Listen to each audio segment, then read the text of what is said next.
அல்ஹம்துலில்லாஹி ரப்பில் ஆலமீன். நஹ்மதுஹு வ நஸ்தஈனுஹு வ நஸ்தக்ஃபிருஹு வ நஊது பில்லாஹி மின் ஷுரூரி அன்ஃபுஸினா வ ஸய்யிஆத்தி அஅமாலினா. மை யஹ்திஹில்லாஹு ஃபலா முதில்ல லஹு வ மை யுضلில் ஃபலா ஹாதிய லஹு. வஅஷ்ஹது அன் லா இலாஹ இல்லல்லாஹ் வஹ்தஹு லா ஷரீக லஹு வ அஷ்ஹது அன்ன முஹம்மதன் அப்துஹு வ ரசூலுஹு. யா அய்யுஹல்லதீன ஆமனு தக்குல்லாஹ ஹக்க துகாத்திஹி வலா தமூதுன்ன இல்லா வ அன்தும் முஸ்லிமூன். யா அய்யுஹன்னாஸு தக்கூ ரப்பக்குமுல்லதீ ஹலக்கக்கும் மின் நஃப்ஸின் வாஹிதா வ ஹலக்க மின்ஹா ஸௌஜஹா வ பஸ்ஸ மின்ஹுமா ரிஜாலன் கஸீரன் வ நிஸாஆ. வத்தக்குல்லாஹ அல்லதீ தஸாஅலூன பிஹி வல் அர்ஹாம் இன்னல்லாஹ கான அலைக்கும் ரகீபா. يا أيها الذين آمنوا اتقوا الله وقولوا قولا سديدا يصلح لكم أعمالكم ويغفر لكم ذنوبكم ومن يطع الله ورسوله فقد فاز فوزا عظيما. فإن خير الحديث كتاب الله وخير الهدي هدي محمد صلى الله عليه وسلم وشر الأمور محدثاتها وكل محدثة بدعة وكل بدعة ضلالة وكل ضلالة في النار. வார்த்தைகளில் சிறந்தது அல்லாஹுடைய வார்த்தை என்றும், வழிகாட்டுதலில் சிறந்தது நபிகள் நாயகம் ஸல்லல்லாஹு அலைஹி வஸல்லம் அவர்களுடைய வழிகாட்டுதல் என்றும், காரியங்களில் மிக மிக கெட்டது மார்க்கங்களில் பித்அத்துகளை உண்டாக்குவது, ஒவ்வொரு பித்அத்தான காரியங்களும் வழிகேடுகள், வழிகேடுகள் அனைத்தும் உங்களை நரகில் கொண்டு போய் சேர்க்கும் என்று நபிகள் நாயகம் ஸல்லல்லாஹு அலைஹி வஸல்லம் அவர்கள் தங்களுடைய ஒவ்வொரு சொற்பொழிவின் துவக்கத்திலும் இந்த மனித சமூகத்திற்கு நினைவுறுத்தியதை சிறப்புமிக்க இந்த மாநாட்டிற்கு வந்தமர்ந்து கேட்டுக்கொண்டிருக்கின்ற,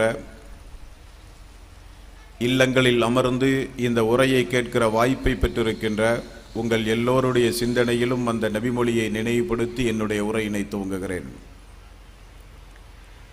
இணை வைத்தல், பித்அத்துகள், அனாச்சாரங்கள், மூட பழக்க வழக்கங்கள், சடங்கு சம்பிரதாயங்களை விட்டும், அமல்களை பாழாக்கி மறுமை நாளில் நரகத்திற்கு அழைத்துச் செல்லுகின்ற அனைத்து தீய எண்ணங்கள், நடவடிக்கைகளை விட்டும் நம் எல்லோரையும் அல்லாஹ் பாதுகாத்து, அல்லாஹ்வினுடைய மார்க்கத்தில் சொல்லப்பட்ட சட்டதிட்டங்களுக்கு ஏற்ப நம்முடைய வாழ்வை நாம் அமைத்து மரணிக்கும் பொழுது உண்மை முஸ்லீமாக மரணித்து மறுமை நாளில் வெற்றி பெறுகின்ற ஒரு கூட்டத்தில் அல்லாஹ் நம் எல்லோரையும் எழுப்பி சொர்க்கத்தில் நபிமார்களோடு இதே போன்று நம்மையும் நம்முடைய குடும்பத்தாரையும் அல்லாஹ் ஒன்று சேர்ப்பானாக. அன்பிற்கும் பாசத்திற்கும் உரிய சகோதரர்களே, தாய்மார்களே, பெரியோர்களே, அல்லாஹ்வினுடைய மாபெரும் கிருபையினால் இஸ்லாமிய கொள்கை பாதுகாப்பு மாநாடு மேலப்பாளையத்தில் இன்றைய தினம் மிக சிறப்புடன் நடைபெற்று கொண்டிருக்கின்றது.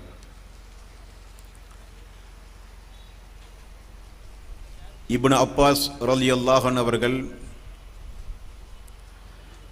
அல்லாஹ்வினுடைய ரசூலுடைய சபைக்கு நாங்கள் சென்று உபதேசம் கேட்டால் திரும்ப நாங்கள் வீடு திரும்பும் போது எங்களுடைய வாழ்வில் மிகப்பெரிய மாற்றங்கள் உண்டாகியிருக்கும். அல்லாஹ்வுடைய ரசூலுடைய உரையை கேட்கச் சென்ற நாங்கள் அல்ல பிறகு திரும்ப வருவது, எங்களுடைய வாழ்விலே மிகப்பெரிய மாற்றங்கள் உண்டாகும். இது ஒரு அரசியல் கட்சி கூட்டமோ, மக்களை திரட்டி இந்த உலகத்தில் காரியங்களை சாதிக்கக்கூடிய கூட்டமோ அல்ல. இந்த கூட்டத்தை நடத்துகின்ற நாமானாலும், கூட்டத்தில் கலந்து கொள்வதற்காக வேண்டி வந்திருக்கின்ற நீங்களானாலும், இந்த நாள் குறித்து நிச்சயமாக அல்லாஹ்வுடைய நீதிமன்றத்தில் விசாரிக்கப்படும். என்னுடைய மார்க்கத்தை உங்களுக்கு சொன்னார்களா? என்னுடைய மார்க்கத்தை உங்களுக்கு அவர்கள் எடுத்துச் சொன்னார்களா? ஆமாம் யா அல்லாஹ் சொன்னார்கள். இது ஒரு பொழுதுபோக்கு நிகழ்ச்சி அல்ல. எத்துணை பேர்கள் கலந்து கொண்டார்கள் என்பதை விட எத்துணை பேர்கள் சிந்தித்தார்கள் என்பதுதான் முக்கியம். மலக்குமார்கள் அமர்ந்து கொண்டிருக்கின்ற சபை இந்த சபை. இந்த பூமியில் அல்லாஹுவை நினைவு கூறுகிற கூட்டத்தார்கள் எங்கெல்லாம் குழுமுகிறார்களோ அங்கெல்லாம்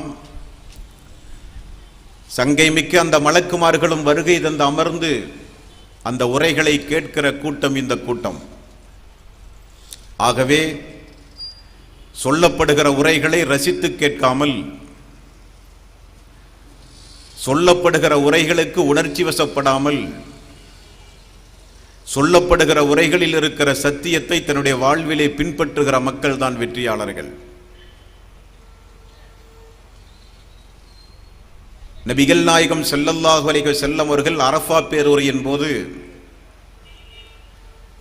இங்கே வந்திருக்கிற மக்கள், வராத மக்களுக்கு இந்த மார்க்கத்தை எடுத்துச் சொல்லுங்கள் என்று இறுதி உரையினுடைய கடைசியில் சொன்னார்கள். அந்த அடிப்படையில் நம் மீது சுமத்தப்பட்ட இந்த கடமையை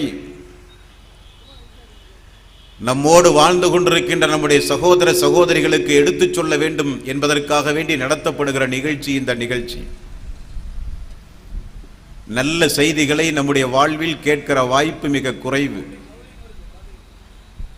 அப்படி ஒரு வாய்ப்பை இந்த ஜின்னா திடலில் அன்பர்கள் உங்களுக்கு ஏற்பாடு செய்து தந்திருக்கிறார்கள்.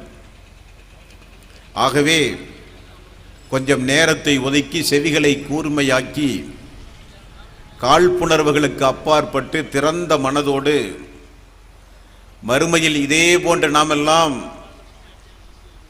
அல்லாஹ்வினுடைய நீதிமன்றத்தில் வெற்றி பெற்று சொர்க்கத்தில் நபிமார்களோடு ஒன்றாக இருக்க வேண்டும் என்கிற எண்ணத்தோடு இங்கே நீங்களும் நானும் அமர வேண்டும்.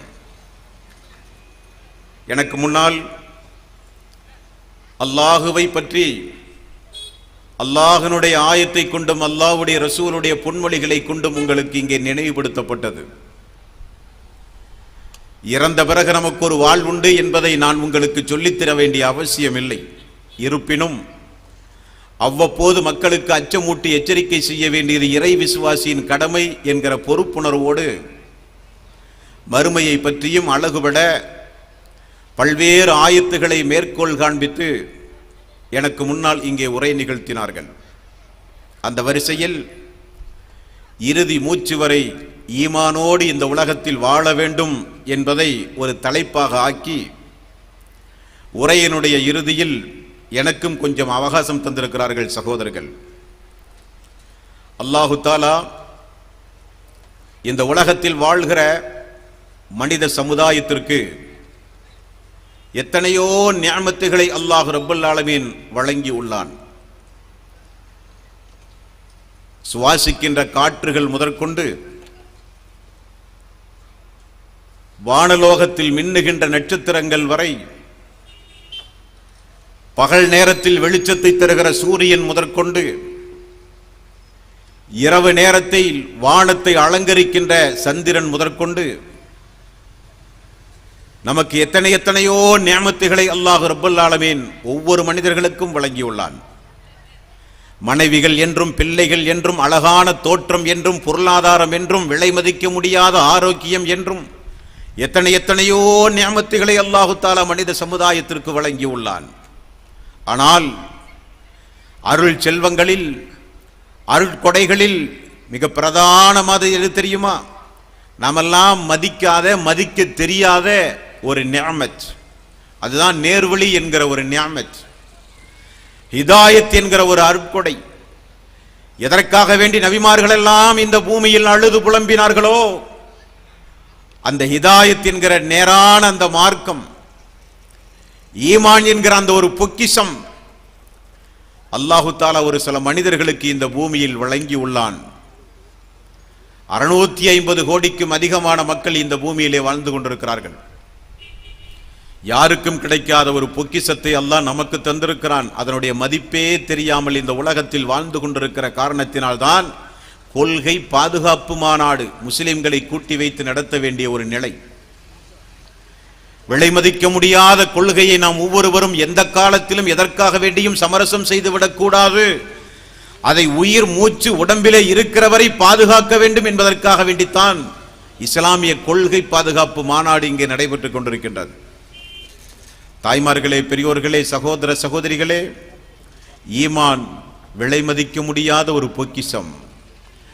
அந்த மகத்துவத்தை மரண நேரத்தில் தான் மனிதர்கள் உணருவார்கள். அந்த பொக்கிஷத்தினுடைய மகத்துவத்தை உடம்பிலே இருந்து உயிர் பெறுகிற பொழுதுதான் மனிதர்கள் உணருவார்கள். ஹிதாயத் தனக்கும் தன்னுடைய குடும்பத்தார்களுக்கும் கிடைக்க வேண்டும் என்பதற்காக வேண்டி இந்த உலகத்தில் போராடிய மக்கள் ஏராளம் ஏராளம். அல்லாஹு தாலா மனித உள்ளங்களை தன்னுடைய கை 2 விரல்களுக்கு மத்தியில் அல்லாஹ் வைத்திருக்கிறான். யாருக்கு நாடுகிறானோ அவர்களுக்கு மட்டும்தான் அல்லாஹு தாலா அந்த ஹிதாயத்தை கொடுப்பான். அப்படிப்பட்ட பெரும் பாக்கியத்தை பெற்ற நிலையில் இங்கே நாம் எல்லாம் அமர்ந்து கொண்டிருக்கின்றோம். அல்லாஹு தாலா இந்த உலகத்தில் 2 லட்சத்திற்கு மேற்பட்ட இறை தூதர்களை அல்லாஹ் அனுப்பினானே, எதற்காக வேண்டி? அல்லாஹு தாலா 2 லட்சத்திற்கு மேற்பட்ட இறை தூதர்களை இந்த பூமியில் குறிப்பிட்ட ஆயுள் காலத்தை தாங்கி அனுப்பினானே, எதற்காக வேண்டி? அவரவர்கள் பேசுகிற மொழியில் வேதங்களை வழங்கி தூதர்களை அல்லாஹ் ஏன் அனுப்பினான்? எதற்காக வேண்டி அனுப்பினான்? கொஞ்சம் சீர்தூக்கி பார்க்க வேண்டாமா? இந்த பூமி அல்லாஹ்வுடையது, வானம் அல்லாஹ்வுடையது. எந்த தூணும் இல்லாமல் பிரம்மாண்டமாக நிறுத்தி வைத்திருக்கிற அல்லாஹ் ரப்பல் ஆலமீன் இதற்கெல்லாம் சொந்தக்காரன். அவனால் படைக்கப்பட்ட அடியார்களாகிய நாம் படிக்க வேண்டும். அவன் யார், எங்கிருக்கிறான், அவனுடைய வல்லமை என்ன, யார் நம்முடைய கடவுள் என்பதை புரிந்து கொள்ள வேண்டும்.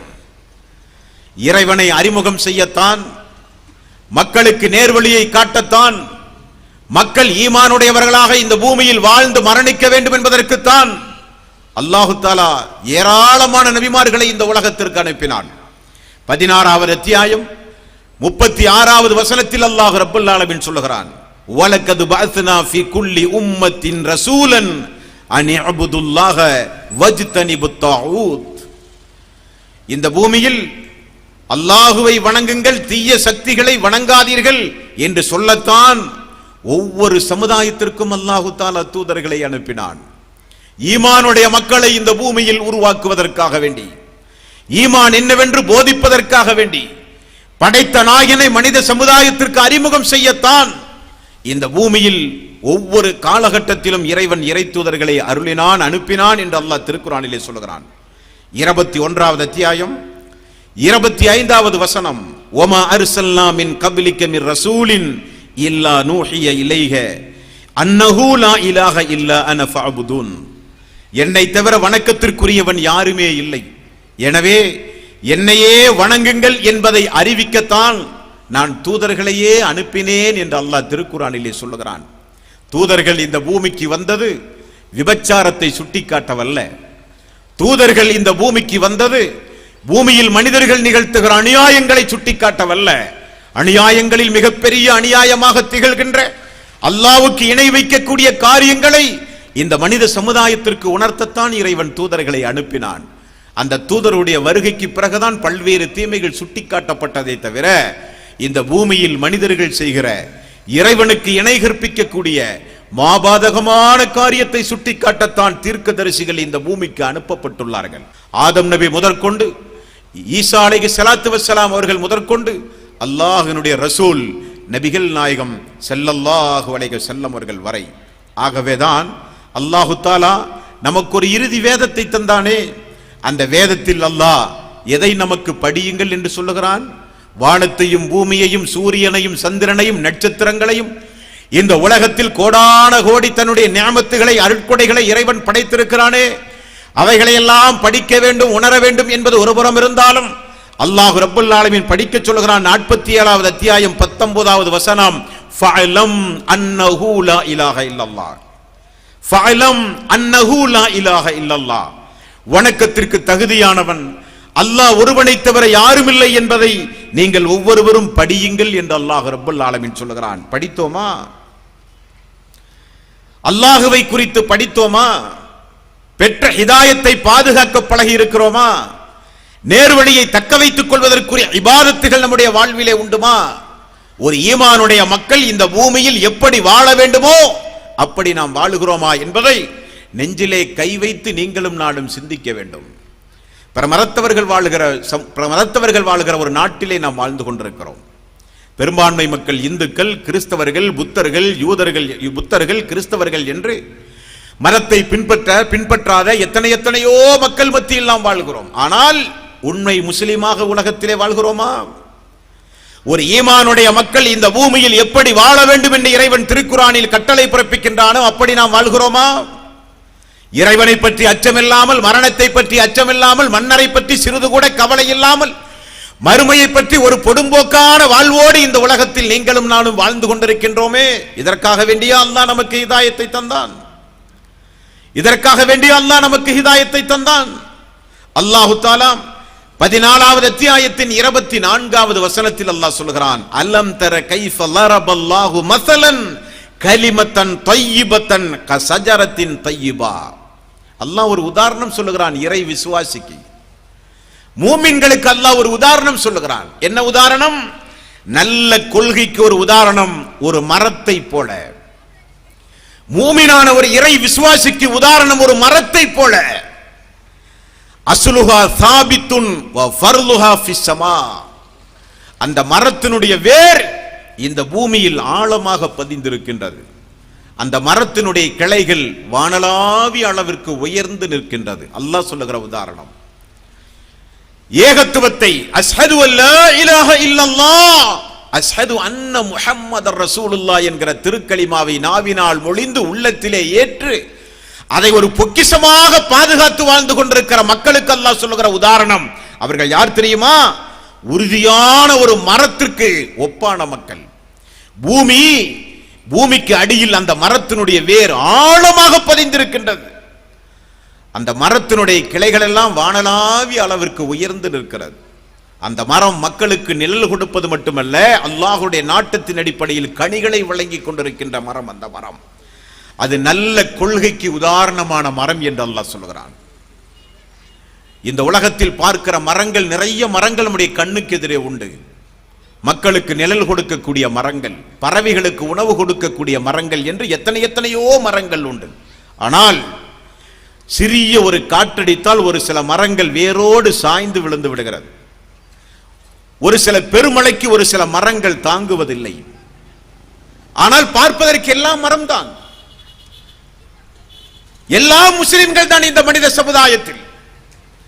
ஒரு பொருளாதார சோதனையோ, ஒரு உடல் ரீதியான ஒரு நோயோ, ஏதோ ஒரு வகையில் அல்லாஹ் ரப்பல் ஆலமீன் இந்த மனித சமுதாயத்தை சோதித்தால், சிறிய காற்றுக்கும் பெருமழைக்கும் எப்படி இந்த பூமியில் இருக்கிற மரங்கள் கீழே சாய்ந்து விடுகிறதோ அதே போல நிறைய பேர்கள் காணாமல் போய்விடுகிறார்கள். ஆனால் உண்மையான ஈமானுடைய மக்கள் யார் தெரியுமா? பெருமழை பெய்தாலும், ஏன் சுனாமியே வீசினாலும் கீழே விழாத ஒரு ஆழமான ஒரு மரத்திற்கு சமம் அந்த இறை விசுவாசிகள். எந்த சோதனைகள் வந்தாலும், துன்பங்கள் வந்தாலும், துயரங்கள் வந்தாலும் அசைந்து போக மாட்டார்கள், வீழ்ந்து விட மாட்டார்கள். விழுந்தாலும் உடனே எழுந்து விடுவார்கள். அவர்கள்தான் ஒரு ஆழமான பூமியில் ஆழமாக பதித்த ஒரு மரத்திற்கு சமம் என்று அல்லாஹ் ரப்பல் ஆலமீன் திருக்குர்ஆனிலே சொல்லுகிறானே. அந்த ஈமானுடைய மதிப்பு என்னவென்று நமக்கு தெரியுமா? யாருக்காவது தெரியுமா?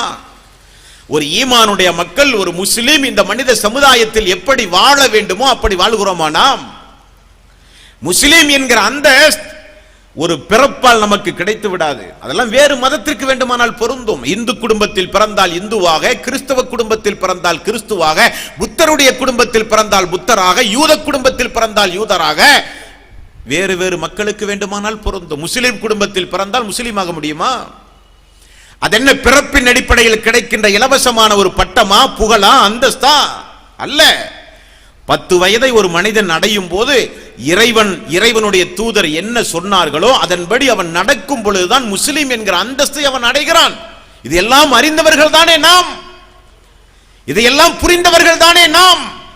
வெறுமனே அரபியில் பெயர் வைத்து நம்முடைய திருமணங்களையும் நம்முடைய ஈமச் சடங்குகளையும் ஒரு இஸ்லாமிய சமுதாயம் நடத்துகிறது என்பதற்காக வேண்டி நம்மை நாமே ஒரு சமாதானம் சொல்லிக் கொண்டு இஸ்லாமிய ஆடை அணிந்து கொண்டு என்னை நான் ஒரு முஸ்லீம் என்று சொன்னால் இறைவன் அங்கீகரிப்பானா? இறைவனுடைய தூதர் அங்கீகரிப்பாரா? சக்கராத்துடைய நேரத்திலும் மன்னரை வாழ்விலும் மறுமையிலும் வெற்றி பெற முடியுமா? ஒரு காலம் முடியாது. அல்லாஹ் எதற்கு வேதத்தை தந்தான்? அல்லாஹ் எதற்கு தூதர்களை அனுப்பினான்? அல்லாஹ் எதற்கு நல்லவர்களின் மூலம் அச்சமூட்டி எச்சரிக்கை செய்கிறான்? முஸ்லீமாக இந்த மனித சமுதாயத்தில் திருந்தி வாழ வேண்டும் என்பதற்காக வேண்டி. முஸ்லீம் வட்டியோடு தொடர்பு வைக்கிறார்கள், முஸ்லீம் பெரும்பாவங்களில் ஒன்றான விபச்சாரத்தை செய்கிறார்கள், முஸ்லிம்கள் மது, சூது, கொலை, கொள்ளை போன்ற காரியங்களில் ஈடுபடுகிறார்கள், முஸ்லிம்கள் அடுத்தவருடைய சொத்துக்களை அபகரிக்கிறார்கள், முஸ்லிம்கள் வாயால் பேச முடியாத எத்தனையோ தீய காரியங்களை செய்கிறார்கள். அல்லாஹ் தடுத்த, அல்லாஹ் ஹராமாக்கிய காரியங்களை துணிச்சலாக செய்கிற ஒரு மனிதன் எப்படி முஸ்லீமாக முடியும்? அல்லாஹ் எத்தனையோ காரியங்களை செய் என்று சொல்லுகிறானே. ஐங்கால தொழுகை, வருடத்திற்கு ஒரு முறை நோன்பு, ஜகாத், ஹஜ் போன்ற எத்தனையோ வணக்கங்களை இறைவன் கடமையாக்கினானே. தொழாத நான் எப்படி முஸ்லீமாக முடியும்? வருடத்திற்கு ஒரு முறை கணக்கு பார்த்து எனது சொத்தை ஏழை எளிய மக்களுக்கு கொடுக்க வேண்டிய சொத்தை இன்னும் வரை நான் கையிலே வைத்துக் கொண்டிருக்கிறேனே.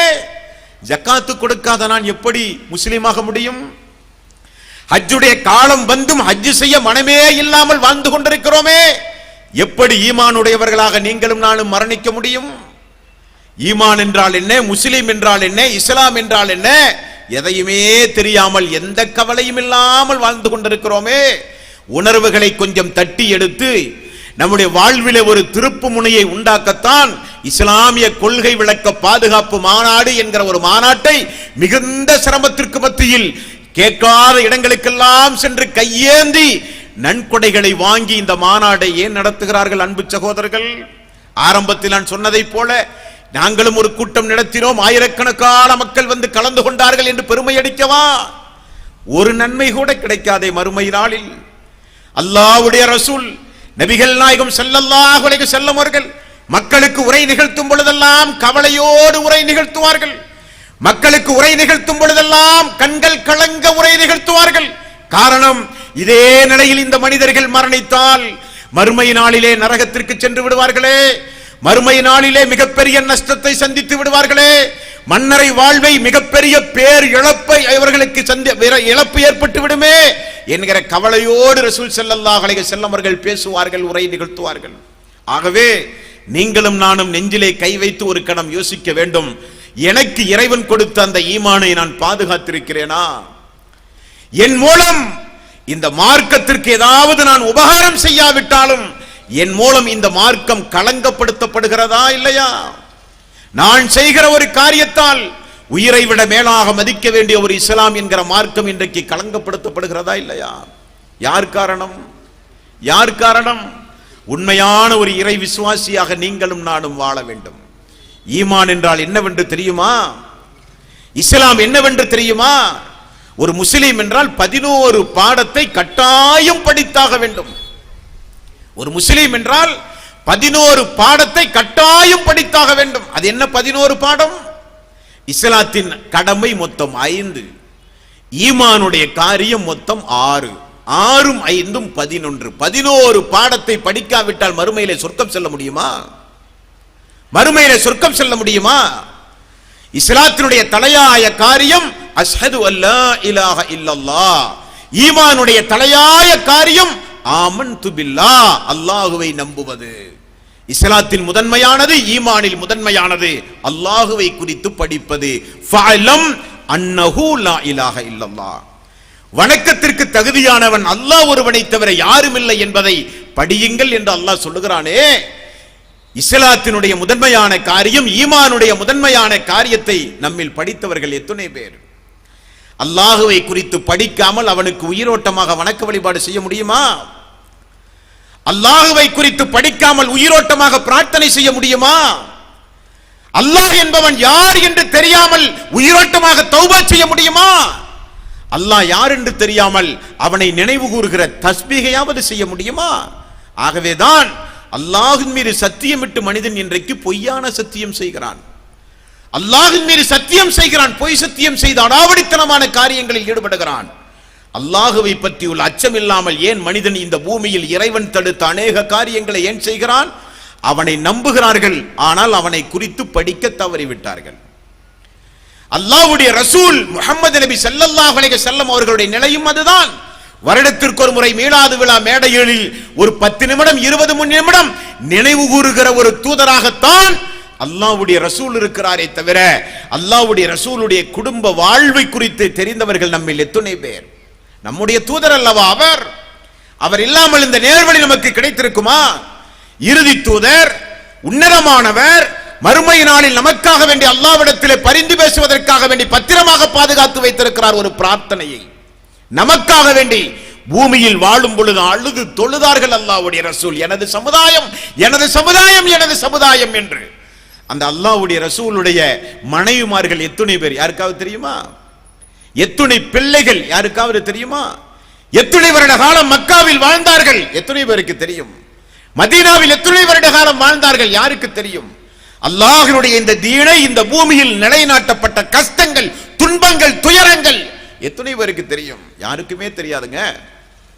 என்னுடைய ரப் அல்லாஹ் நாவினால் சொல்லுகிறோம், என்னுடைய தூதர் முஹம்மத் ஸல்லல்லாஹு அலைஹி வஸல்லம் உயிரை விட மேலாக மதிக்க பழகி இருக்கிறோம். எங்களுடைய வேதம் திருக்குர்ஆன் ஏறெடுத்தும் பார்க்காமல் வாழ்ந்து கொண்டிருக்கிறோம். இதுவா இஸ்லாம்? இதுவா ஈமான்? இதற்குத்தான் அல்லாஹ் நம்மை தேர்வு செய்தானா? இந்த 650 கோடி மக்களில் நேர்வழியை தேடி, சாந்தி சமாதானமான ஒரு வாழ்வை தேடி, ஒரு சாந்தியான ஒரு மார்க்கத்தை தேடி மனிதன் இன்றைக்கு எங்கெல்லாமோ அலைகிறான். ஆனால் சட்டை காலரில் அழுக்குப்படியாமல் கூட நமக்கு இலகுவாக அல்லாஹ் இந்த மார்க்கத்தை தந்தான். இந்த மார்க்கத்திற்கு செய்த நன்றி கடன் என்ன? இந்த மார்க்கம் நம்முடைய கையில் இவ்வளவு இலகுவாக கிடைக்க பாடுபட்டவருடைய சரித்திரம் தெரியுமா நமக்கு? இந்த லா இலாஹ இல்லல்லாஹ் என்கிற இந்த ஏகத்துவத்தை இந்த பூமியில் நிலைநாட்ட நபிமார்கள் ரத்தம் சிந்தி இருக்கிறார்கள். லா இலாஹ இல்லல்லாஹ் என்கிற ஏகத்துவத்தை, ஈமானுடைய மக்களை இந்த பூமியில் உருவாக்குவதற்காக வேண்டி நபிமார்கள் நாடு கடத்தப்பட்டிருக்கிறார்கள். இஸ்லாத்தை இந்த மக்களுக்கு போதிப்பதற்காக வேண்டி வந்த நபிமார்கள் பூமியிலே கொலை செய்யப்பட்டிருக்கிறார்கள். இஸ்லாத்தை, இந்த மார்க்கத்தை ஏற்ற மக்கள், தூதரை பின்பற்றிய மக்கள் சொல்லனா துன்பங்களுக்கு ஆளாக்கி இருக்கிறார்கள். 1400 ஆண்டுகளுக்கு முன்னால் வாழ்ந்த மக்களுடைய சரித்திரம் இன்றைக்கும் கூட பாதுகாக்கப்பட்ட வரலாறாக பல பயான்களிலே நாம் கேள்விப்படுகிறோமே. எதற்காக வேண்டி? எதற்காக வேண்டி? பிலால் ரலியல்லாஹு அன்ஹு அவர்கள், அம்மார் ரலியல்லாஹு அன்ஹு அவர்கள், சாத் பின் அபி வக்காஸ் ரலியல்லாஹு அன்ஹு அவர்கள், அபூ சலமா ரலியல்லாஹு அன்ஹு அவர்கள் என்று ஆண்களுடைய பட்டியல், பெண்களுடைய பட்டியல், சிறுவர்களுடைய பட்டியல் என்று இந்த இஸ்லாத்திற்காக வேண்டி, ஏகத்துவத்தை நிலைநாட்டுவதற்காக வேண்டி உயிர் மூச்சு உடம்பில இருக்கிற வரை ஈமானோடு வாழ்ந்துதான் மரணிக்க வேண்டும் என்பதற்காக வேண்டி பெண்கள் விதவியாக்கப்பட்டிருக்கிறார்கள், பிள்ளைகள் அனாதைகளாக்கப்பட்டிருக்கிறார்கள், சொத்துக்களை எல்லாம் சூறையாடப்பட்டிருக்கின்றது, உடம்பிலே இருக்கிற ஒவ்வொரு உறுப்புகளும் துண்டு துண்டாக வெட்டப்பட்டிருக்கின்றது, மக்காமா நகர் முழுக்க இரத்த வெள்ளங்கள் ஓட்டப்பட்டிருக்கின்றது. எதற்காக வேண்டி? நாமெல்லாம் எந்த சிரமமும் இல்லாமல் இந்த மார்க்கத்தை ஏற்றுக்கொள்ள வேண்டும் என்பதற்காக வேண்டி உலகத்தின் கடைக்கோடியில் போய் நின்று கொண்டு இன்றைக்கு நீங்கள் இஸ்லாத்தை சொல்லலாம். அந்த உரிமையை உங்களுக்கு தந்தவர்கள் யார்? மக்காவிலே ஆரம்ப காலகட்டத்தில் நான் ஒரு முஸ்லிம் என்று பேசுகிற துணிச்சல் யாருக்குமே கிடையாது. காரணம், பேசினால் கொன்று விடுவார்கள். அப்படி வளர்ந்த மார்க்கம் இந்த மார்க்கம். அவ்வளவு சிரமத்திற்கு மத்தியில் தந்திருக்கிறார்கள் இந்த மார்க்கத்தை நம்முடைய கையில். நாம் இந்த மார்க்கத்திற்கு செய்த நன்றி கடன் என்ன? கொஞ்சமாவது யோசித்தோமா? தாய்மார்கள் வந்திருக்கிறீர்கள், பெரியோர்கள், சகோதர சகோதரிகள் வந்திருக்கிறீர்கள், உரைகளை அங்குமிங்குமாக அமர்ந்து நீங்கள் கேட்கிறீர்கள். ஒரு சபதம் எடுக்க வேண்டாமா? இஸ்லாம் என்னுடைய உயிரை விட நான் மேலாக மதிக்கக்கூடிய மார்க்கம்.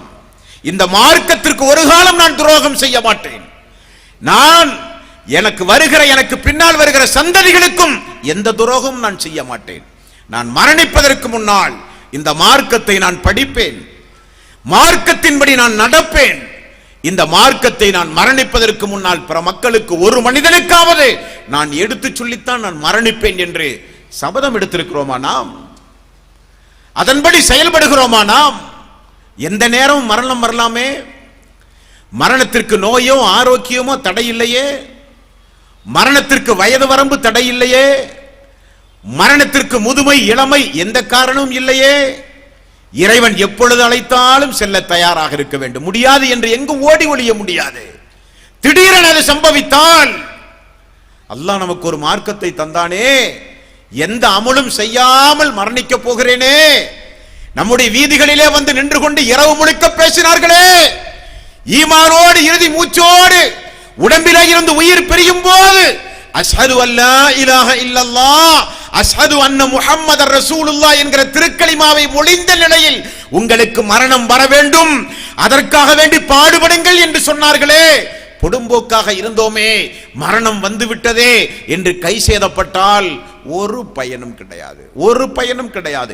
எத்தனையோ அன்பர்களுடைய அறைகூவல், அல்லாஹுவை மறந்து மார்க்கத்தை மறந்து அல்லாஹு தடுத்த காரியங்களை செய்து இந்த பூமியில் மரணிக்க போகின்ற எத்தனையோ மனிதர்களுடைய அபய குரல் அல்லாஹ் திருக்குரானிலே பதிவு செய்து ஏன் நமக்கு சொல்கிறான்? எதற்காக வேண்டி சொல்கிறான்? ஃபயக்கூல ரப்பி லௌலா அഖர்தனி இலா அஜலின் கரீம் ஃபஅஸத்தக வஅக்கும் மினஸ் சாலிஹீன். அல்லாஹ் மரண நேரத்தை கொஞ்சம் பிற்படுத்தியா அல்லாஹ், உடம்பிலே இருந்து உயிர் பிரிகிற அந்த நேரத்தில் மனிதன் போடுகிற ஒரு கூப்பாடு, அல்லாஹ் நீ கொஞ்சம் பிற்படுத்தியா அல்லாஹ், நாங்கள் எங்களுடைய சொத்துக்களை எல்லாம் உன்னுடைய பாதையிலே செலவு செய்து முஸ்லீமாக மரணிக்க எங்களுக்கு கொஞ்சம் அவகாசம் தாயா அல்லாஹ். ஏன்? பொடும்போக்காக உலகத்தில் வாழ்ந்ததனுடைய நிலைமை இதெல்லாம் யாரும் சொல்லித் தெரிய வேண்டிய அவசியமே இல்லைங்க. மரணம் ஒவ்வொரு மனிதர்களுக்கு வரும் என்பதற்கு மாநாடு நடத்த வேண்டிய அவசியம் இல்லை. எத்தனையோ பேர்களை இழந்து விட்டோமே குடும்பத்தில். சென்ற மாதம் நம்மோடு இருந்தவர்கள் இந்த மாதத்தில் நம்மோடு உண்டுமா?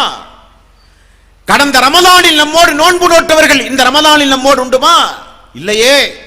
குடும்பத்தில் எத்தனையோ பேர்களை கண்ணெதிரே இழந்ததை பார்த்திருக்கிறோம்.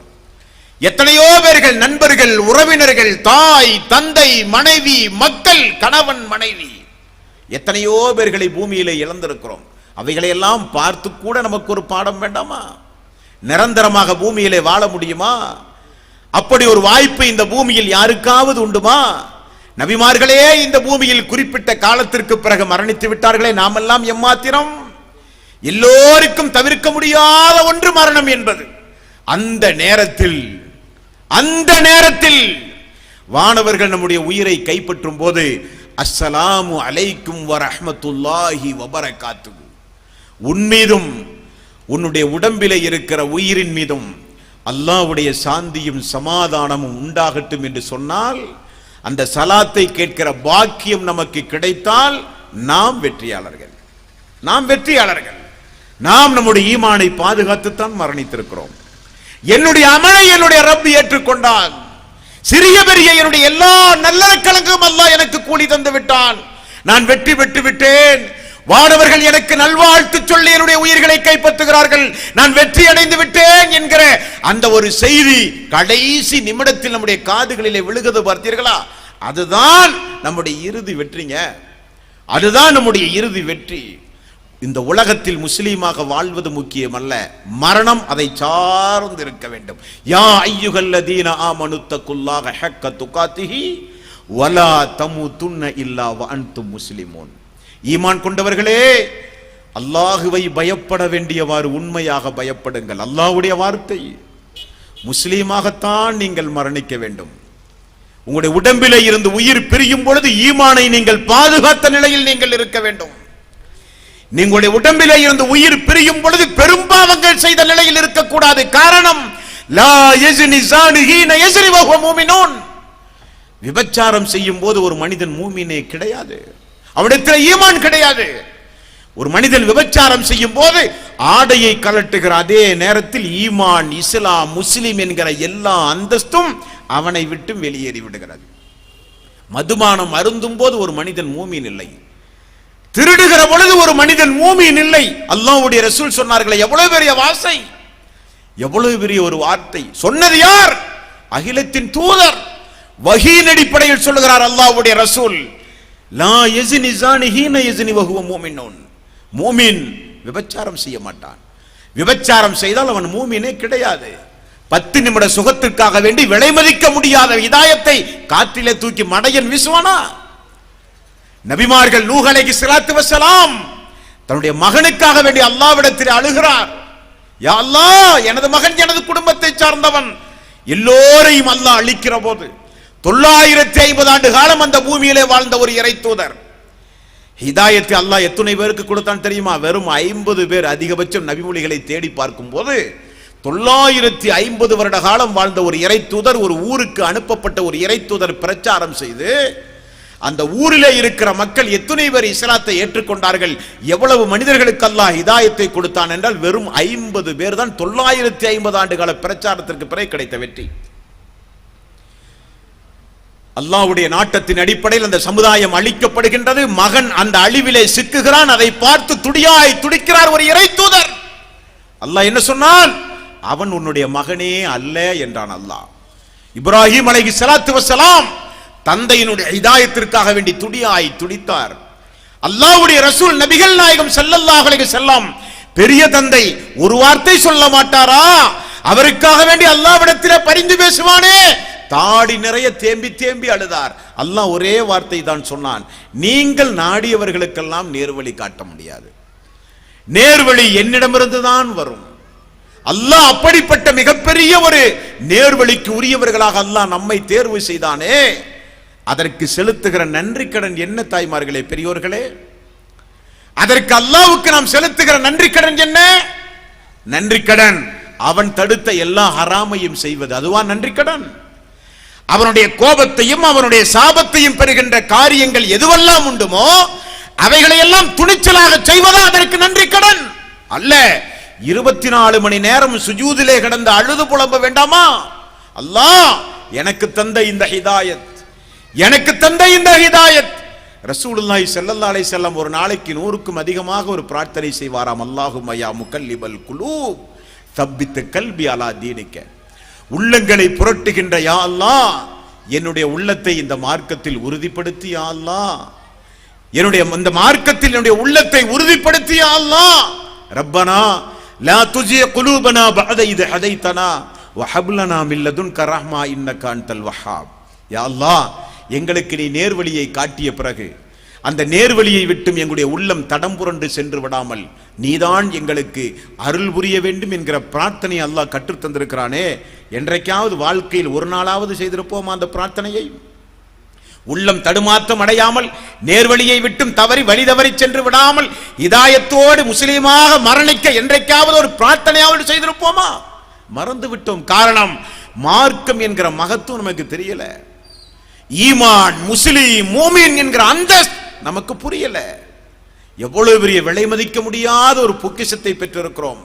அந்த பொக்கிஷத்தை பாதுகாக்க தெரியாத சமுதாயமாக இந்த சமுதாயம் இருக்கிறது என்று சொன்னால் எவ்வளவு பெரிய வேதனைக்குரிய ஒரு காரியம். அந்த நிலையிலே மாற்றங்கள் வர வேண்டும். உள்ளத்தை காயப்படுத்துகிற நிகழ்ச்சி அல்ல, குற்றங்களை சொல்லி உள்ளத்தை கூணப்படுத்துகிற நிகழ்ச்சி அல்ல. நம்மெல்லாம் ஆதமுடைய மக்கள். ஒரு காலத்தை கொஞ்சம் யோசித்து பாருங்கள். ஒரு 20 வருடத்திற்கு முன்னால் அப்படியே சென்று பாருங்கள். மலைக்கு கூட பள்ளிக்கு ஒதுங்க மாட்டோம். திருக்குரான் என்னவென்றே தெரியாது. அல்லாஹ்வுடைய தூதருடைய வாழ்க்கை வரலாறு தெரியாது. ஒரு துவா தெரியாது, ஒரு திக்ர் தெரியாது. பெயரளவு முஸ்லீமாக இந்த பூமியிலே வாழ்ந்து கொண்டிருந்தோம். அல்லாஹ்வுக்கு இணை வைக்கக்கூடிய மாபாதகமான காரியங்களை எல்லாம் செய்து கொண்டிருந்தோம். அந்த நேரத்தில் அல்லாஹ் நம்முடைய உயிரை கைப்பற்றி இருந்தால் நம்முடைய நிலைமை என்னவாக இருக்கும்? அந்த நேரத்தில் நீங்களும் நானும் அறியாமையில் இருந்த அந்த நேரத்தில் அல்லாஹ் நமக்கு மரணத்தை தந்திருந்தால் இன்றைக்கு எத்தனையோ பேர்களுக்கு அல்லாஹ் மரணத்தை கொடுக்கிறானே. அப்படி அந்த நேரத்தில் நீங்களும் நானும் மரணித்திருந்தால் நம்முடைய நிலைமை என்ன? அல்லாஹ் அதிலிருந்து நம்மை காப்பாற்றி வஅத்தஸிமு பிஹப்லில்லாஹி ஜமீஅன் வலா தஃபர்ரகு வذ்குரு நிஅமத்துல்லாஹி அலைக்கும் இத் குன்தும் அஅதாஅன் ஃபஅல்லஃப பைன குலூபிக்கும் ஃபஅஸ்பஹத்தும் பிநிஅமத்திஹி இஹ்வானன் வ குன்தும் அலா ஸஃபா ஹுஃப்ரத்தின் மினன் நார் ஃபஅன்கதக்கும் மின்ஹா.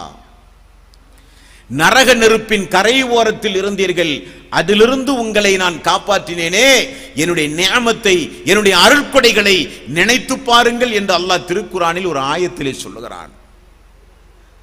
அறியாமையில் அநியாயங்களையும் அக்கிரமங்களையும் செய்து கொண்டிருக்கும் போது என்னுடைய ரப் என்னுடைய உயிரை கைப்பற்றாமல் என்னுடைய ஆயுள் காலத்தை நீட்டி தந்தது மட்டுமல்ல, ஒரு நேரான ஒரு மார்க்கத்தை எனக்கு தந்தானே. அதற்காக வேண்டி காலமெல்லாம் சுஜூது செய்ய வேண்டாமா? அந்த ஈமானை பாதுகாக்க வேண்டாமா?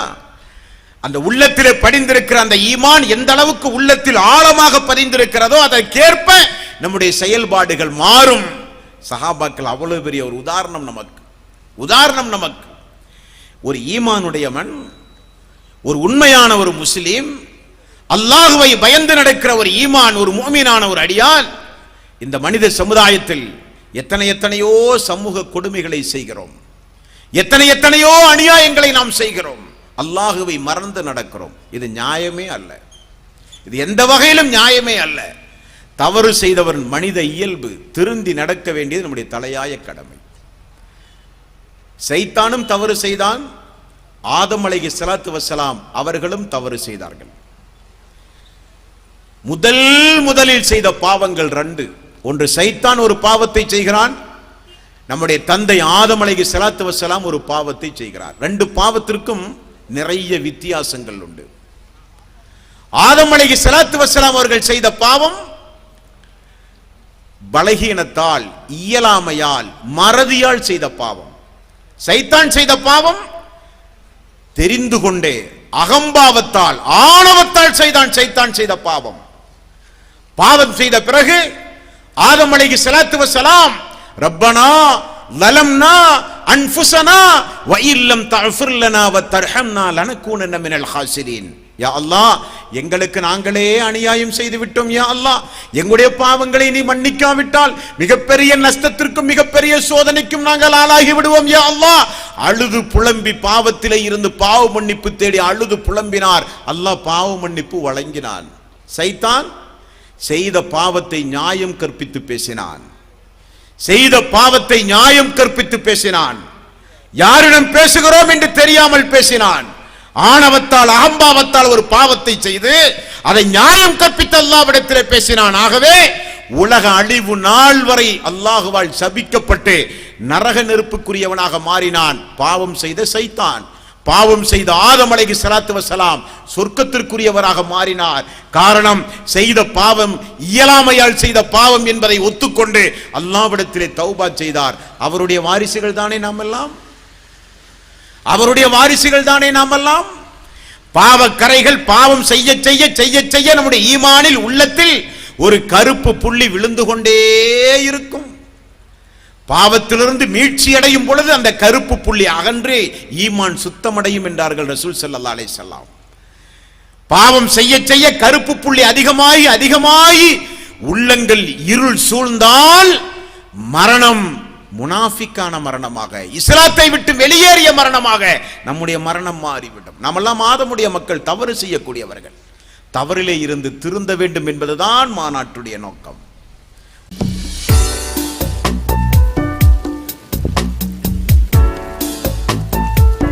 மனிதர் ஈமானுடைய மகத்துவத்தை புரிந்து இந்த இடத்திலே இருந்து வெளியே சென்றால் அதுதான் மாநாட்டிலே நடத்த நமக்கு ஒரு வெற்றி. ஒரே ஒரு மனிதர் திருந்தினால் போதும், ஒரு பெண் திருந்தினால் போதும். இனி நாம் அல்லாஹுவை மறந்து நடக்க மாட்டேன், இனி நான் ஐங்கால தொழுகையை தொழுவேன், அல்லாஹ் ஹராமாக்கிய எந்த காரியத்தையும் என்னுடைய வாழ்விலே நான் செய்ய மாட்டேன், அல்லாஹ் ஏவிய காரியங்களை இயன்றவரை நான் செய்வேன், அல்லாஹுவை மறந்து நான் இனி நடக்கவே மாட்டேன் என்று உறுதி எடுத்தால் அதுதான் இந்த மார்க்கத்திற்கு நாம் செய்கிற ஒரு நன்றி கடன், மறுமையிலே வெற்றி பெறுவதற்குரிய வழியும் கூட. உள்ளத்திலே ஏகத்துவம் இறங்கினால் மனித வாழ்வு எப்படி மாறும் என்பதற்கு எத்தனையோ உதாரணங்களை சொல்லலாம். படிப்பினைக்குரிய ஒரே ஒரு சம்பவத்தை சொல்கிறேன். நபிகள் நாயகம் ஸல்லல்லாஹு அலைஹி வஸல்லம் அவர்கள் உயிரோடு வாழும் காலத்தில் மிகப்பெரிய சக்கரவர்த்திகளாக இந்த பூமியை ஆட்சி செய்து கொண்டிருந்த மன்னர்கள் யார் தெரியுமா? ரோமாபுரி பாரசீக மன்னர்கள். உலகத்தின் பகுதி அன்றைக்கு அவருடைய கையிலே இருந்தது. பலம் வாய்ந்த மன்னர்கள், பாரசீக மன்னர்கள், ரோமாபுரி மன்னர்கள். யானை படை என்றும் சக்தி வாய்ந்த வீரர்களை கொண்ட மிகப்பெரிய ஒரு சாம்ராஜ்யத்தை ஆண்டவர்கள் அவர்கள். அவர்கள் அல்லாஹ்வுடைய ரசூலுடைய மரணத்திற்கு பிறகு உமர் ரலியல்லாஹுடைய ஆட்சி காலத்தில் ரோமாபுரியை வீழ்த்துவதற்காக, பாரசீகத்தை வீழ்த்துவதற்காக படை அனுப்புகிறார் உமர் ரலியல்லாஹு அன்ஹு அவர்கள். அப்துல்லா பின் ஹுதாபா ரலியல்லாஹு அன்ஹு அவர்கள் படையினுடைய தளபதி. ரோமாபுரி சக்கரவர்த்தி மன்னன், பாரசீக நாட்டை ஆழ்ந்து கொண்டிருக்கிற மன்னர்கள் முதல் போரிலே வெற்றி அடைந்து விடுகிறார்கள். அப்துல்லா பின் ஹுதாபாவுடைய தலைமையில் 100 பேரை கைது செய்து விடுகிறான். மன்னனுக்கு நன்றாக தெரியும், முஹம்மது உருவாக்கிய இந்த சமுதாயத்தினுடைய உள்ளத்தை, ஈமானை 1% கூட நம்மால் ஆட்டி பார்க்க முடியாது. அவ்வளவு உறுதியான மக்கள் அந்த மக்கள் என்று மன்னனுக்கு தெரியும். படை வீரர்களுக்கு உணர்த்துவதற்காக வேண்டி அப்துல்லா பின் ஹுதாபா அவர்களை சிறையிலே போடுகிறான். சிறையிலே போட்டுவிட்டு சிறை உரிமையாளரிடத்திலே சொல்லுகிறான், குடிக்க தண்ணீர் கேட்டால் சாராயம் கொடுங்கள், குடிக்க உண்பதற்கு உணவு கேட்டால் பன்றி இறைச்சியை கொடுங்கள் என்கிறான். தொடர்ந்து அவருக்கு உணவாக சாராயமும் பன்றி இறைச்சியும் கொடுக்கப்படுகிறது. கதையல்ல, ஏகத்துவம் உள்ளத்திலே இறங்கினால், ஈமானின் மகத்துவத்தை புரிந்தால், இஸ்லாத்தை நேசிக்க ஆரம்பித்தால் மனிதருடைய வாழ்வு அப்படித்தான் தலைகீழாக மாறும். பன்றி இறைச்சியும் சாராயமும் தொடர்ந்து உணவாக பானமாக வருகிறது. ஒரு கட்டத்தில் உணவு கொடுக்க வந்த காவலாளி அப்துல்லா பின் ஹுதாபாவை சிறையிலே பார்க்கிறார். தலை தொங்கிய நிலையிலே இருக்கிறது. அப்துல்லா பின் ஹுதாபா இறந்து போய்விட்டார் என்று மன்னனுக்கு தகவல் சொல்லப்படுகிறது. சிறையை திறந்து பார்த்தால் உடம்பிலே உயிருண்டு மயக்கம் மட்டும்தான் வந்திருக்கிறது. முகத்திலே தண்ணீர் துளித்து உணர்வு வந்த பிறகு மன்னன் கேட்டான், உயிரை காப்பாற்றிக் கொள்ளவாவது இந்த சாராயத்தையும் இந்த பன்றி இறைச்சியையும் நீ அருந்தக்கூடாதா, உண்ணக்கூடாதா என்று கேட்டான். அப்துல்லா பின் ஹுதாபா அவர்கள் அழகாக சொன்னார்கள், உயிர் போகிற நேரத்தில் இவைகளையெல்லாம் இறைவன் எங்களுக்கு அனுமதி தந்திருக்கிறான். ஆனால் அந்த அனுமதியை உனக்கு முன்னால் நான் பெற்றுக்கொண்டு இதை உண்ண நான் தயாராக இல்லை என்று சொன்னார். அவருடைய உறுதியை மீண்டும் சோதித்து பார்ப்பதற்காக வேண்டி மன்னன் அவருக்கு நல்ல உணவை பானத்தை கொடுத்து ஆளை கொஞ்சம் நடமாட வைத்து மக்கள் எல்லாம் சூழ்ந்து நிற்கிற நேரத்தில், படை வீரர்கள் சூழ நிற்கிற நேரத்தில் ஒரு தூணிலே கொண்டு வந்து கட்டச் சொன்னான். அப்துல்லா பின் ஹுதாபா ரலியல்லாஹு அன்ஹு அவர்கள் தூணிலே கொண்டு வந்து கட்டப்பட்டார்கள். அம்பெய்திருக்கிற வீரர்களை அழைத்தான் மன்னன்.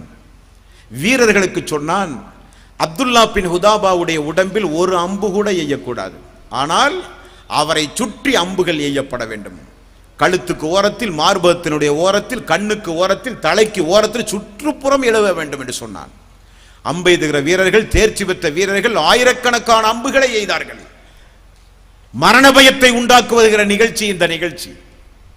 எல்லா அம்புகளும் எய்து முடித்த பிறகு அப்துல்லா பின் ஹுதாபா அவர்கள் தேம்பி தேம்பி அழுகிறார்கள்.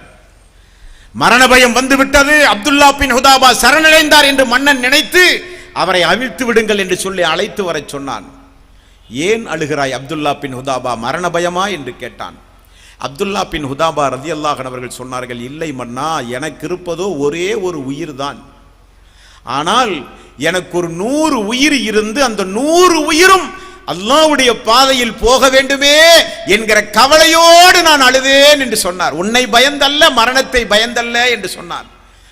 அந்த ஏகத்துவம் ஈமானுடைய அந்த உறுதியை பார்த்த அந்த மன்னன், அப்துல்லா பின் ஹுதாபா, உங்களை நான் பத்திரமாக மதீனாவுக்கு பாதுகாப்போடு அனுப்புகிறேன், சன்மானத்தை தந்து அனுப்புகிறேன், என்னுடைய நெற்றியில் மட்டும் ஒரு முத்தமிடு என்று சொன்னான். அப்துல்லா பின் ஹுதாபா சொன்னார், என்னை மட்டும் அனுப்பினால் நான் செல்லவே மாட்டேன், இந்த ரோமாபுரி சக்கரவர்த்தி மண்ணிலிருந்து என்னை நீங்கள் அப்புறப்படுத்த முடியாது, என்னால் போக முடியாது என்று சொன்னார். மன்னன் கேட்டான், என்ன காரணம் என்றான். என்னோடு கைது செய்த என்னுடைய எல்லா தோழர்களையும் நீ விடுதலை செய்தால் மட்டும்தான் இந்த அப்துல்லா பின் ஹுதாபா இங்கிருந்து வெளியேறுவார் என்று சொன்னார். அவரை சங்கைப்படுத்தும் முகமாக கைது செய்யப்பட்ட அத்துணை பேர்களையும் வெளியேற்றுகிறான் மன்னன். கட்டிச் சேர்ந்து பிடித்து முத்தமிடுகிறார் அப்துல்லா பின் ஹுதாபா. அப்துல்லா பின் ஹுதாபாவுடைய நெற்றியிலும் அந்த மன்னன் முத்தமிடுகிறான். 100 பேரோடு ரோமாபுரி பாரசீக மண்ணிலே இருந்து அப்துல்லா பின் ஹுதாபா புறப்பட்டு மதீனா வருகிறார் என்பதை தெரிந்தவுடன் உமர் ரலியல்லாஹு அன்ஹு அவர்கள் ஊருடைய எல்லைக்கு ஓடி போய் துல்ஹலைபாவுடைய எல்லையிலே போய் நின்று கொண்டு இந்த அப்துல்லா பின் ஹுதாபாவுடைய வீரத்தை, உறுதியை பார்த்து நெற்றியிலே உமர் ரலியல்லாஹு அன்ஹு அவர்கள் முத்தமிட்டார்கள் என்று ஹதீசுகளை பார்க்கிறோமே, வரலாறுகளை படிக்கிறோமே. அவர்களுடைய வாரிசுகளாக இருக்கிற நாம் இந்த ஈமானை பாதுகாக்க என்ன முயற்சி எடுத்தோம்? என்ன முயற்சி எடுத்தோம்? வார்த்தையால் சொல்ல முடியாத எத்தனையோ அசிங்கமான காரியங்களிலே ஈடுபடுகிறோமே. நான் ஒரு முஸ்லிமாக இருந்து கொண்டு இந்த காரியத்தை செய்யலாமா என்கிற வெட்க உணர்வு கூட இல்லாமல் வாழுகிறோமே. ஹய்யாலல் ஸலாஹ் ஹய்யாலல் ஃபலாஹ், தொழுகையின் பக்கம் வாருங்கள், அதில்தான் வெற்றி உண்டு என்கிற பாங்கோசை செவிகளிலே விழுந்தும் ஃபஜ்ருடைய தொழுகை, லுஹர், அஸர், மக்ரிப், இஷா எந்த தொழுகையும் தொழாமல் வாழ்ந்து கொண்டிருக்கிறோமே. நாமா சஹாபாக்களை நேசிக்கக்கூடியவர்கள்? எவ்வளவு பாடுபட்டார்கள் அவர்கள், எவ்வளவு சிரமப்பட்டார்கள் அவர்கள். பச்சிலம் குழந்தையோடெல்லாம் எரிகிற நெருப்பில் விழுந்து இந்த ஏகத்துவத்தை பாதுகாத்த செல்வங்கள் எல்லாம் இந்த பூமியிலே வாழ்ந்து மரணித்திருக்கிறது தெரியுமா உங்களுக்கு? சூரத்துல் புரூஜ் என்கிற ஒரு அத்தியாயத்தை மட்டும் படித்து பாருங்கள். அல்லாஹ் வானத்தின் மீது சத்தியமாக, சூரியனின் மீது சத்தியமாக, நட்சத்திரத்தின் மீது சத்தியமாக, எத்தனையோ சத்தியங்களை போட்டுக்கொண்டு அல்லாஹ் ஒரு செய்தியை சொல்லுகிறான் தெரியுமா? நெருப்பு குண்டத்தை உடையவர்கள் சபிக்கப்பட்டார்கள் என்று அல்லாஹ் சொல்லுகிறான். யார் நெருப்பு குண்டத்தை உடையவர்கள்? அல்லாஹ்வுடைய ரசூலுக்கு முன்னால் வாழ்ந்த ஒரு சமுதாயம், ஈசா நபிக்கு பின்னாலும் அல்லாஹ்வுடைய ரசூலுக்கு பின்னாலும் வாழ்ந்த ஒரு சமுதாயம். இஸ்லாத்தை ஏற்றுக்கொண்ட எல்லா அந்த ஊரையே அழிக்க வேண்டும் என்கிற நிலைக்கு ஒரு மன்னன் வருகிறான். அகல் தோண்டப்படுகிறது. அந்த தோண்டிய அகலில் மிக பிரம்மாண்டமான தோண்டப்பட்ட அந்த குழியில் தீ மூட்டப்படுகிறது. ஏகத்துவத்தை ஏற்று, இஸ்லாத்தை ஏற்று, அல்லாஹ்வை ஈமான் கொண்ட ஒரே காரணத்திற்காக வேண்டி எல்லா மக்களும் அழைத்து கொண்டு வரப்படுகிறார்கள். அந்த அகல் சுற்றிலும் நிறுத்தப்படுகிறார்கள். யாரெல்லாம் இஸ்லாத்தை ஏற்றுக்கொண்டார்களோ எல்லா மனிதர்களையும் பிடித்து பிடித்து வீசுகிறான் அந்த தீக்குழியில். ஒரு தாய் குழந்தையோடு வந்து நிற்கிறாள் அங்கே. ஒரு தாய் குழந்தையோடு வந்து நிற்கிறாள் அங்கே. நபிகள் நாயகம் ஸல்லல்லாஹு அலைஹி வஸல்லம் அவர்கள் சொன்னார்கள், நாம் செத்து தொலைந்தாலும் சரி, நம்முடைய மகன் எப்படியாவது பாதுகாக்கப்பட வேண்டும் என்று தாய் நினைத்தாலாம். அப்பொழுது ரசூல் ஸல்லல்லாஹு அலைஹி வஸல்லம் அவர்கள் சொன்னார்கள், அந்த குழந்தை பேசியது. அந்த குழந்தை பேசியது, தாயே, என் அருமை தாயே, பொறுமையை கடைபிடி, நாம் சத்தியத்திலே இருக்கிறோம், ஒரு காலம் அல்லாஹ்வுக்கு இணை வைத்து விடாதீர்கள், நாம் இருவர் அழிந்து போனாலும் சரி. பச்சிலம் குழந்தை பேசிய சம்பவம் முஸ்லிம் என்கிற நபிமொழி தொகுப்பிலே உண்டு. பச்சிலம் குழந்தைகள் எல்லாம் இந்த ஏகத்துவத்திற்காக வேண்டி இந்த பூமியில் தீக்கு இரையாக்கப்பட்டார்கள் என்று அல்லாஹுவே திருக்குர்ஆனிலே சொல்லுகிறானே. எப்படி சொல்லுகிறான் தெரியுமா? என்னை ஈமான் கொண்டார்கள் என்பதை தவிர எந்த குற்றத்தையும் அவர்கள் செய்யவில்லை என்று அல்லாஹ் சொல்லுகிறான். என்னை ஈமான் கொண்டார்கள் என்பதை தவிர எந்த பாவத்தையும் அந்த மக்கள் செய்யவில்லை என்று அல்லாஹ் சொல்லுகிறான். இறுதி மூச்சு வரை ஈமானை பாதுகாத்து இந்த பூமியிலிருந்து விடைபெற்ற மக்களுடைய வாழ்க்கை வரலாற்றை 10 மாநாடு அல்ல 100 மாநாடு நடத்தி பேசினாலும் தீராது. அந்த அளவுக்கு முன்மாதிரியான ஒரு சமுதாயத்தை பெற்றிருக்கிறோம் நீங்களும் நானும்.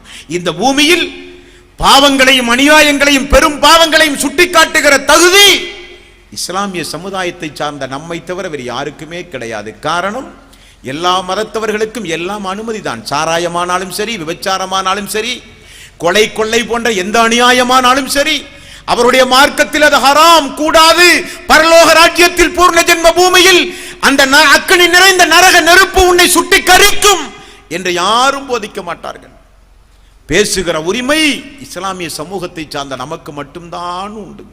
ஆகவேதான் இந்த பூமி இன்று வரை நிலைத்து நிற்கிறது. எல்லா பாவங்களை எல்லோரும் செய்தால் என்றைக்கோ இந்த பூமியில் இருக்கிற மனிதர்கள் அழிந்து போயிருப்பார்கள். அல்லாஹ்வுடைய ஏற்பாட்டை பார்த்தீர்களா? கொஞ்சம் பேர்களை அல்லாஹ் தேர்வு செய்கிறான், மார்க்கத்தை அல்லாஹ் வழங்குகிறான், அந்த மக்கள் நேர்வழியிலே பின்பற்றுகிறார்கள். அந்த மக்கள் தன்னுடைய சொந்த வாழ்வில் ஹராமான காரியங்களை செய்யாமல் வாழ்வதோடு மட்டுமல்ல, அந்த ஹராமான காரியங்களை செய்யாதீர்கள் என்று இந்த உலகத்திலே வாழ்கிற இன்னவர மக்களுக்கு பிரச்சாரம் செய்ய போய்த்தான் இந்த பூமியிலேயே மக்கள் இன்றைக்கு வாழ்ந்து கொண்டிருக்கிறார்கள். கொஞ்சம் யோசித்து பாருங்கள். எல்லோரையும் போல பெரும்பான்மை சமுதாயமான நாம் எல்லா ஹராமான காரியங்களை எல்லோரும் செய்தால், எல்லோரும் விபச்சாரம் செய்தால், எல்லோரும் மதுபானத்தை அருந்தினால், எல்லோரும் அடுத்தவருடைய சொத்தை அபகரித்தால், எல்லோரும் திருடினால், எல்லோரும் கொலை கொள்ளைகளிலே ஈடுபட்டால் மனிதன் ஒரு நாள் வாழ்வானா இந்த பூமியில்?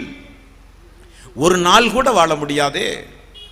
ஆனால் அல்லாஹ் ஒரு வேதத்தை கொடுத்து தூதரை அனுப்பி நல்லவர்களின் மூலம் நன்மையை ஏவி தீமையை தடுக்கிற ஒரு காரியத்தை அல்லாஹ் செய்கிற காரணத்தினால் தானே இந்த பூமியில் அநியாயங்கள் குறைந்து குறைந்து குறைந்து மக்கள் சாந்தி சமாதானத்தோடு இன்றைக்கு வாழ்ந்து கொண்டிருக்கிறார்கள். அந்த உரிமை முஸ்லிம்களாகிய நமக்கு மட்டும்தானே உண்டு. நாமும் அதே தவறை செய்தால் ஒரு சமுதாயத்தை திருத்துகிற பொறுப்பும் கடமை உணர்வோடு இந்த பூமியில் வாழ வேண்டிய நீங்களும் நானும் அதே பாவத்தை செய்தால் தீமைகள் அதிகரிக்குமா, குற்றங்கள் குறையுமா, தீமைகள் அதிகரிக்குமா? யோசித்து பாருங்கள். இஸ்லாமிய சகோதரர்களே, தாய்மார்களே, பெரியோர்களே, இன்னல்லதீன காலு ரப்புனல்லாஹ் சும்ம இஸ்தகாமு ததனஸ்ஸலு அலைஹிமுல் மலாயிகத்து அல்லா தகாஃபு வலா தஹ்சனு வஅப்சிரு பில் ஜன்னத்தில் லத்தி குன்தும் துஅதுன். என்னுடைய ரப் அல்லாஹ் என்று சொல்லி அந்த அல்லாஹ்வை யார் உறுதியாக நம்பி இந்த உலகத்தில் வாழ்கிறார்களோ, ததனஸ்ஸலு அலைஹிமுல் மலாயிகத்து அல்லா தகாஃபு வலா தஹ்சனு வஅப்சிரு பில் ஜன்னத்தில் லத்தி குன்தும் துஅதுன்.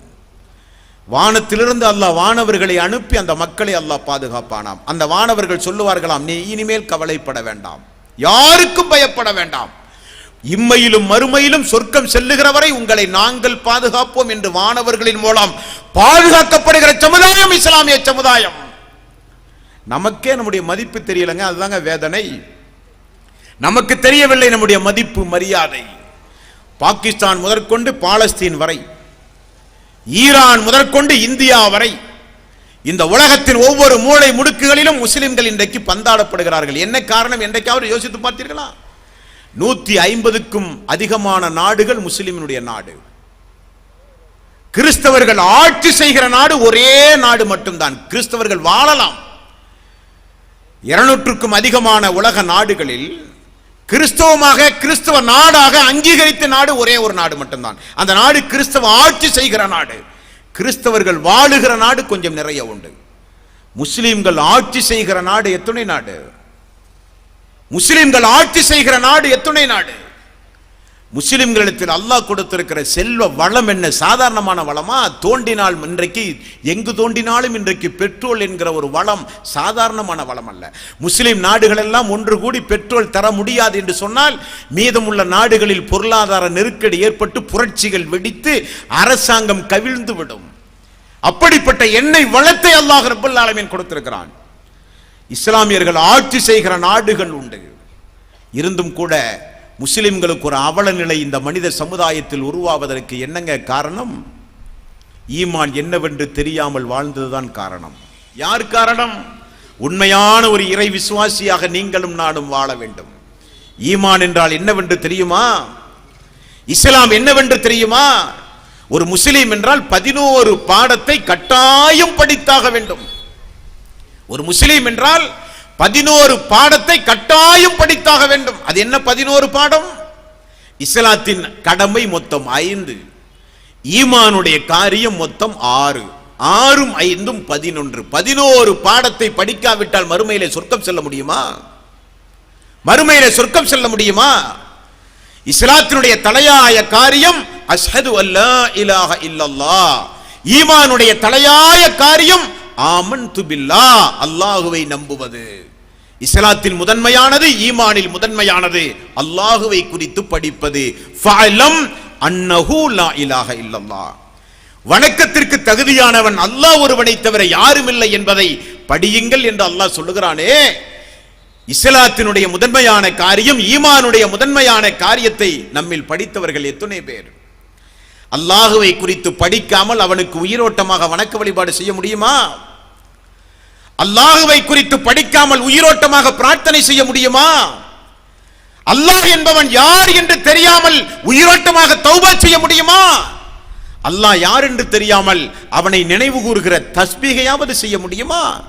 ஆகவேதான் அல்லாஹ்வின் மீது சத்தியமிட்டு மனிதன் இன்றைக்கு பொய்யான சத்தியம் செய்கிறான். அல்லாஹ்வின் மீது சத்தியம் செய்கிறான், பொய் சத்தியம் செய்து அடாவடித்தனமான காரியங்களில் ஈடுபடுகிறான். அல்லாஹுவை பற்றி உள்ள அச்சம் இல்லாமல் ஏன் மனிதன் இந்த பூமியில் இறைவன் தடுத்த அநேக காரியங்களை ஏன் செய்கிறான்? அவனை நம்புகிறார்கள், ஆனால் அவனை குறித்து படிக்க தவறிவிட்டார்கள். அல்லாஹ்வுடைய ரசூல் முஹம்மது நபி ஸல்லல்லாஹு அலைஹி வஸல்லம் அவர்களுடைய நிலையும் அதுதான். வருடத்திற்கு ஒரு முறை மீலாது விழா மேடைகளில் ஒரு 10 நிமிடம் 20 நிமிடம் நினைவு கூறுகிற ஒரு தூதராகத்தான் அல்லாஹ்வுடைய ரசூல் இருக்கிறாரே தவிர அல்லாஹ்வுடைய ரசூலுடைய குடும்ப வாழ்வை குறித்து தெரிந்தவர்கள் நம்மில் எத்தனை பேர்? நம்முடைய தூதர் அல்லவா அவர். அவர் இல்லாமல் இந்த நேர்வழி நமக்கு கிடைத்திருக்குமா? இறுதி தூதர், உன்னதமானவர், மறுமை நாளில் நமக்காக வேண்டி அல்லாஹ்விடத்திலே பரிந்து பேசுவதற்காக வேண்டி பத்திரமாக பாதுகாத்து வைத்திருக்கிறார் ஒரு பிரார்த்தனையை. நமக்காக வேண்டி பூமியில் வாழும் பொழுது அழுது தொழுதார்கள் அல்லாஹ்வுடைய ரசூல், எனது சமுதாயம் எனது சமுதாயம் எனது சமுதாயம் என்று. அந்த அல்லாஹ்வுடைய ரசூலுடைய மனைவிமார்கள் எத்தனை பேர் யாருக்காவது தெரியுமா? எத்தனை பிள்ளைகள் யாருக்காவது